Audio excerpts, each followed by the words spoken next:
Cross-armed transverse push, standing cross-arm transverse push, T7, and the restriction is a flexion restriction.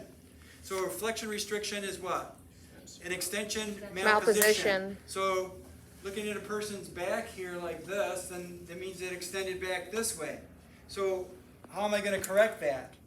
Right? With this one here, we're going to use a contact, a fist contact, and you make like a little channel running down through between like your carpal area and your phalanges here, your middle phalanges. And then you're going to push. This is going to be an extension malposition. So we want to get with an extension malposition, remember we want to get a lot of I to S. So we'll have the patient cross their arms here like this. We're going to contact the involved segment, and we're going to push I to S up and lift like this here. Okay? You see what's happening with that vertebrae? The vertebrae is extension malposition, right? So we're here on top of it, down here on the elbows, and we want to push up. You see? Okay. That's what we're doing.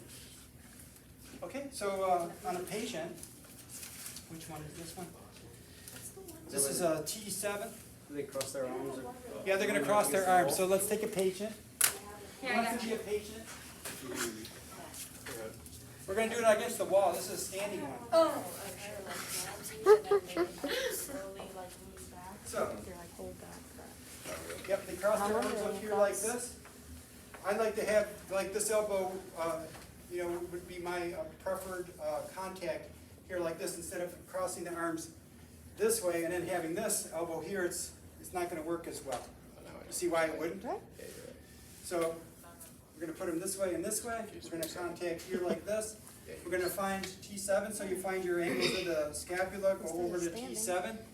That's going to be, so if he turns this way, that's going to be an extension malposition, so that means that the vertebrae is going like this. So I'm going to contact over the top of that. Are you contacting to the left of the spinous process or to the right? I'm going to be contacting on either side of the spinous process, actually on the transverse processes. So this part's going to be on the transverse processes on his left. This part's going to be on the transverse processes of his right. The spinous processes are going to be in this little channel here. Okay, sweet. Okay? So, you can find that. Go across. Then here. And then he just basically leans up against the wall.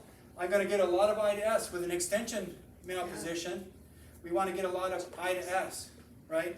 If it was a flexion malposition, then I would want to get a lot of P to A, see?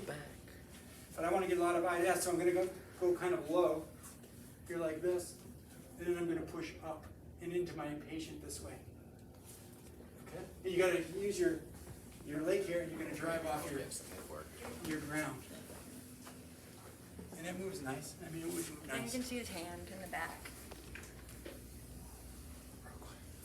Okay. Your modified fencer move, or your like a martial arts move, I like to on the ball of my foot. And then we just push, drive upward. And then I think it moved a little bit just doing that.